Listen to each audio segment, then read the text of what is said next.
وقتی به دست خوب و بد اعتقاد داری. خیرتون بده، فقط یه تخفیفم بدین دیگه. حاجی تو رو قرآن دستت که خوبه. بله آقا، توی فامیل به من میگن مهین دستلا، اینقدر که دستم سبک هستن تا شب بار تو بستی خیالت راحت. یه بخشش پول نقد به من بدی. بله. آره اعتقاد دارم من. بله میذارم روی دفتر. بذارین لای قرآن آقا. آها متشکرم. خب رمزتو میگی؟ 71 79. رسید که نمیخوای؟ نه آقا. قربونه. مرسی که لطف کردی. خواهش میکنم. شد ساعت 6 که دستم خوبه. سگ تو دستت. شد ساعت 9 شب.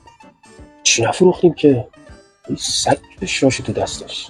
6 ماه کارو کاسبی نکردیم داداش. یکی اومد ری تو کارو کاسبیمون. آره دارم میرم کلیدا رو تحویل بدم داداش. آره.